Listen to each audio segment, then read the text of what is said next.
Okay, all right. So, happy Friday. We made it through another week. That's 3 weeks already. 3 weeks already. We've only got 13 more weeks to go. This is amazing. Okay, so today we're going to have a short discussion about BMI and obesity and overweight in children, talked on and off in class. It'll come up again in class. So I just want to show you some information and then go over the assignment to do with BMI so that you know how to tackle that this weekend. All right? So let me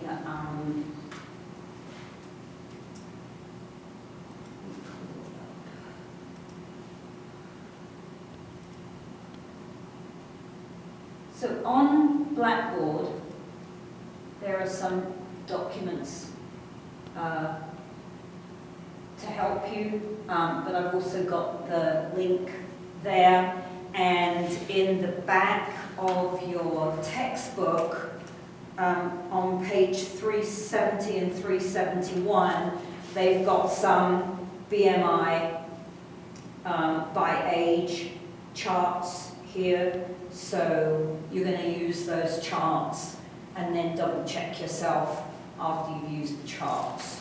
All right? So to use the charts, when you look at those, on the y-axis on the left, it has the BMI number. On the x-axis, it has the child's age in years. And then it gives you the BMI number again on the y-axis on the right, so that it's easy to line up a ruler or a piece of tape or whatever you're going to use there. So the figure A3A is for boys, I believe. Yes, 2 to 20 years old. And the next page is the graph for the girls, 2 to 20 years old, right? And this document shows you kind of how to use the chart. And here's how we define BMI for children. So it's different once you get to 18 or 20, it's different. They have an adult classification. So if you are higher than, off the top of my head, it's either 30 or 35, then you're considered obese as an adult, okay? But for children, they do it by percentile rank, okay? So what you'll do is find the age of the child along the bottom here, all right? And then if you use a ruler, it's way easier. Go up to the point of the BMI number that you have calculated for the child, all right? And then if you make a cross or a dot there, then you can tell which percentile rank they're in. The graphs in the books don't have these nice color blocks to differentiate the percentile ranks. So you've got to kind of put it, which line is it the closest to, and use that number. So when we calculate BMI, we calculate it using kilograms, so it's weight over the height squared. Okay, so kilograms over meters squared. So that's a problem, particularly with older teenagers and adults, right? If all I'm calculating is their weight on the scale, it doesn't actually tell me anything about what that weight is made up by. So what we find is when we do this in exercise physiology and we measure the athletes, a lot of the athletes come out in the obese range because they carry a lot of muscle mass, and muscle is very heavy, okay?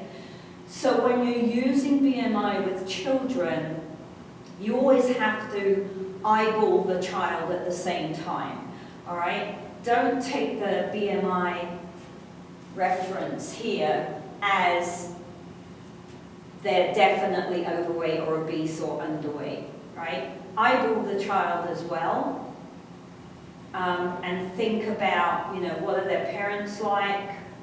Obviously, we're going to be concerned if a child is underweight or obese on this chart, but you do have to take into account the kid could just be very tall for their age and therefore be heavy for their age, right?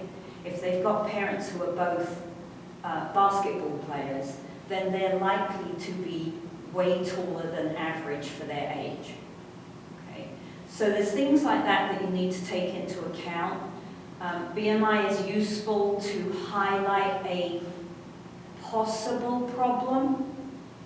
Doesn't mean there definitely is a problem, all right? But it's important to, I think, be able to highlight the children who could be at risk so that you can, you know, talk to their parents or make a decision to work more with them on the playground, get them more active, or however you're going to tackle that, all right? So let me show you the Center for Disease Control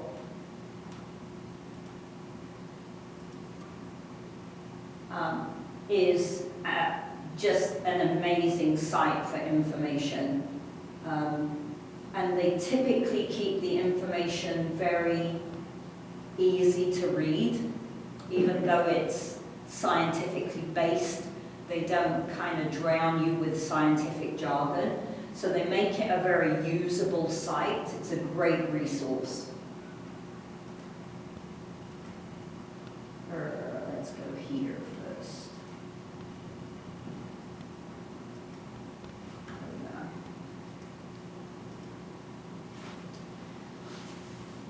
So you can go to cdc.gov and they have information on a whole range of health issues. They've got information on physical activity guidelines. There's just a ton of info at this site. So one of the pages I use a lot because of what I do is the overweight and obesity page. And you can see here that we have, sadly, a children button, and they'll give you things like defining overweight and obesity, what might be some of the causes, what are the health consequences for these children if their overweight and obesity is not managed well, and so it gives you a lot of information here, right? There's lots of data and statistics on adults and children, different states, all right? So you can look at your particular state and see what the situation is like compared to somewhere else. There's just a lot of info here, okay?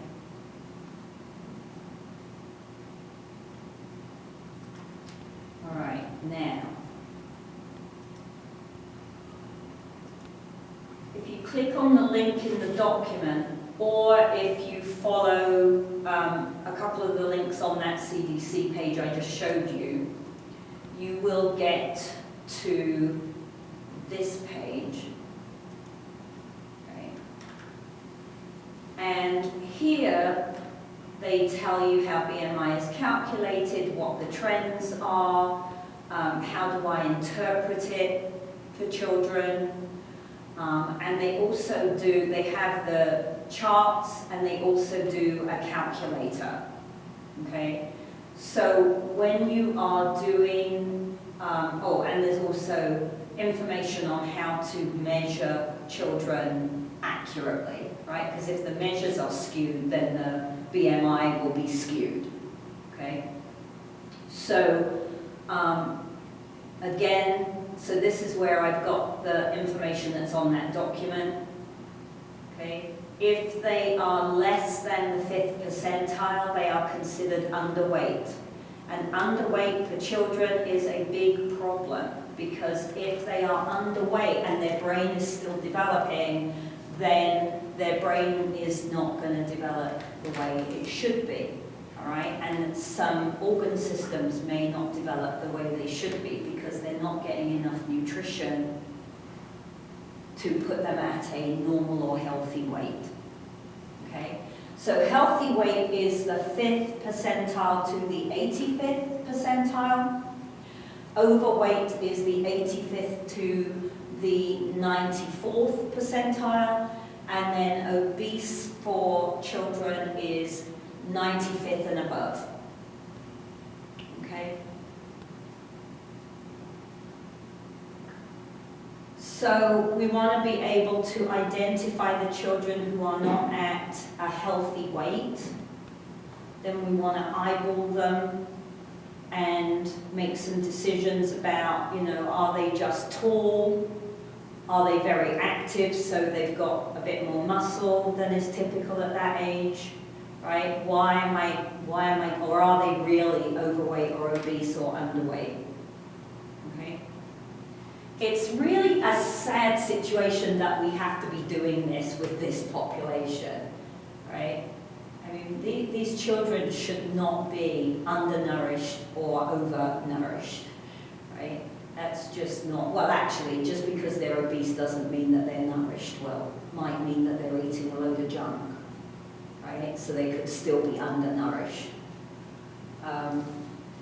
So, you know, I mean, it's just ghastly that we're even having to have this conversation in my mind, because these children are not in charge of the shopping or the meal cooking, right? So they're not making themselves obese. There's adults in their life that are making them obese, right? It's not the child, it's the adults. And that's just outrageous, I think. I don't have a lot of tolerance for it, I have to say.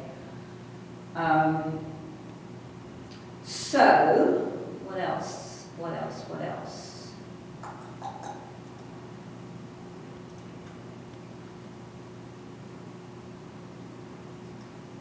Okay. So, the piece of homework assignment that is connected to BMI. I know I own that. Where is it? It's not showing up here.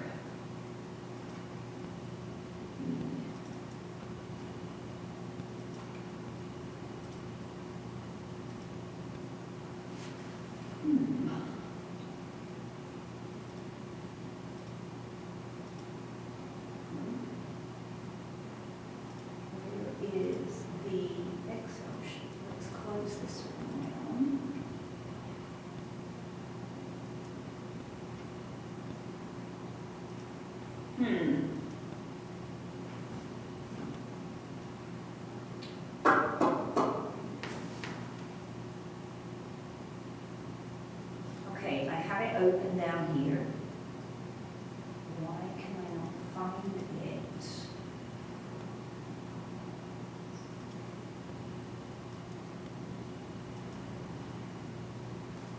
When I am sharing the application.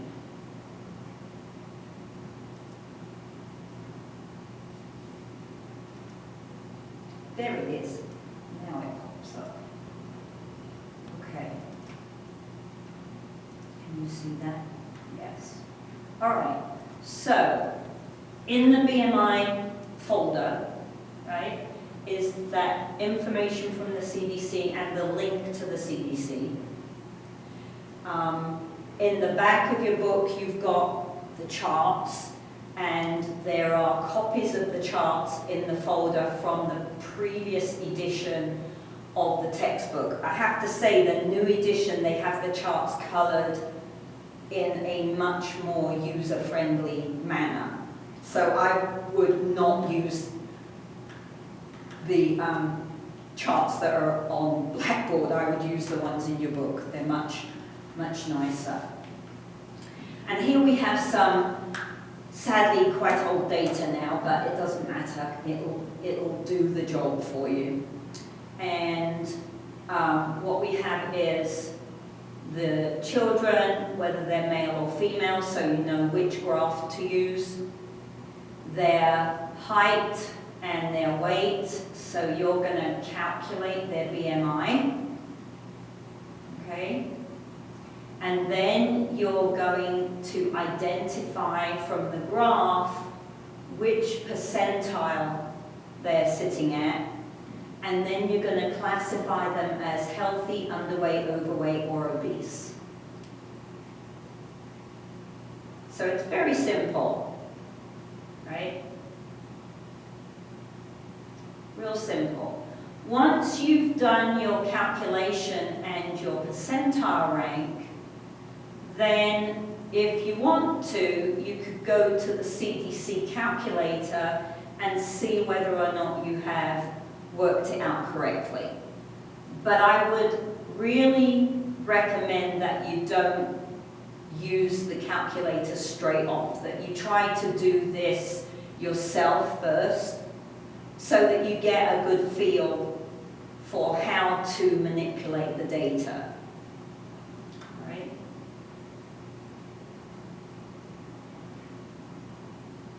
And you've got 3 4-year-olds and 4 5-year-olds. So we've got 2 age ranges. You have their birth date, so you can identify where they are on the graph very precisely. You've got their sex, so you know which graph to use, and you've got their height and their weight.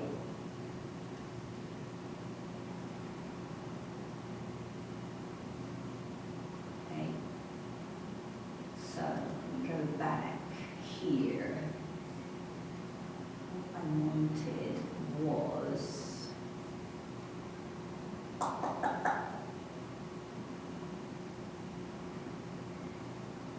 okay, here, health consequences. So here's some of the issues that these children are going to face, right, when we look at their health. That they could already be indicating high blood pressure for their age. They may have already high cholesterol levels in their bloodstream. Both of those are risk factors for developing cardiovascular disease later on, right? So that's not a very happy situation to be in. You know, that as a 5 or 6-year-old, you're already putting yourself at risk for cardiovascular disease as an adult. They're much more likely to start to show signs of developing type 2 diabetes, which used to be an adult onset disease, but now we're seeing it in children like 12, 13, 14-year-olds.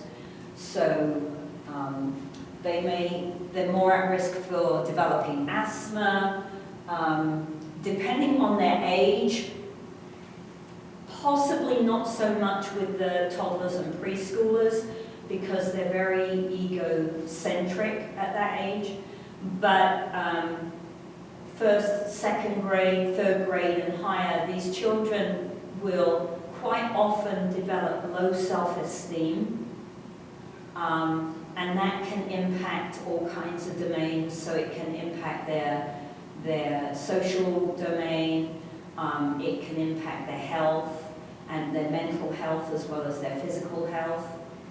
Okay? So the data shows that children who are obese are likely to become adults who are obese.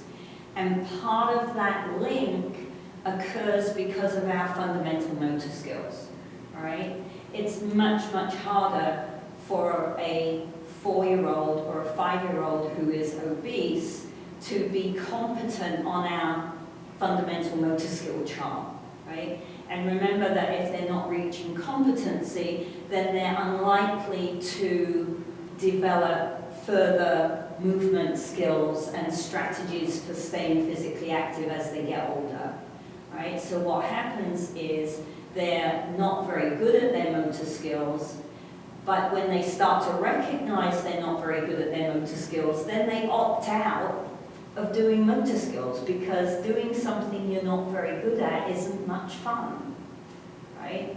And so if they opt out of physical activity, then the problem just becomes this whole horrible spiral down, right? I wanted to see if I could find the data on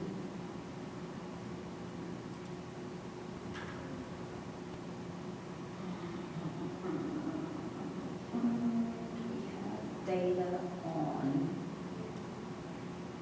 the children or just on the adults.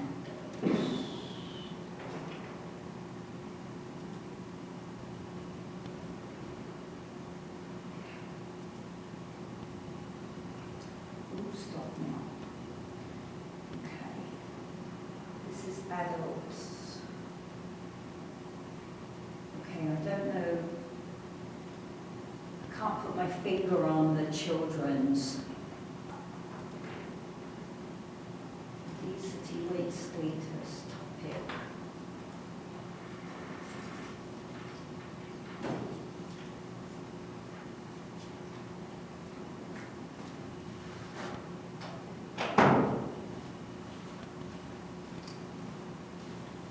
So this was 2019. But this is 18 years and older, so this is adults. I know if you go to the New Mexico Department of Health, they have a website that is specifically for children, and there is data there on the New Mexico situation. So if you're not from New Mexico and you're interested in what's the data in the state where I'm from, your state DOH probably has a similar situation, and you could find out. There's something like 30% of kindergartners in New Mexico are overweight or obese right now, so it's pretty bad. And when you get to 8, I think it's up to 32%, but the ratio of obesity by 8 is higher. So at 5, 6, the ratio is relatively equal. So of my 30%, about 15% are overweight, 15% are obese.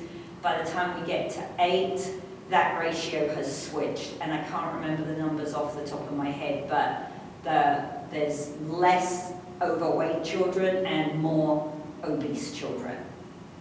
So, you know, we're not doing a very good job of keeping our children healthy.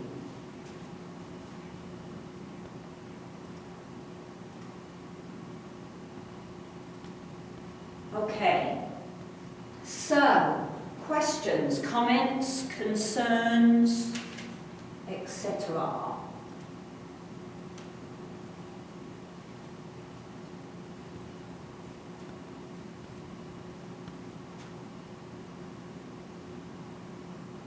So next week, because the stages of development was originally due this week, and I extended it because I goofed up with those guidelines. So next week you've got the BMI and the stages due. All right, so make sure you're keeping an eye on that. On Monday, we are going to have a guest speaker, Mrs. Gard, who was the director at the Child Development Center, which is a lab school on campus, for many years. So she is going to come and do a play development lecture with you, so that you can learn some of the play behaviors that you would expect to see at certain ages, because it's another domain and it's linked with their social and cognitive development as well. So it's another way of identifying, you know, is a child delayed? Are they advanced? Are they bang where they typically are? Right? So that would be a really fun lecture. What else do I have to tell you? I think that's it. Any questions?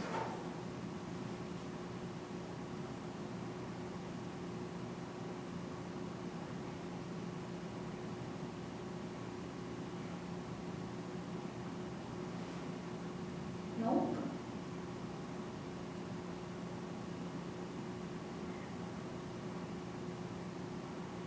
Okay, well then, my last point is please try to be on time on Monday. You know, if someone is giving up their time voluntarily to come and share some information with you, let's be considerate and show up on time, all right? And yeah, I think that's it for today. If no one has questions, I will see you on Monday. Have a lovely weekend. Tomorrow is meant to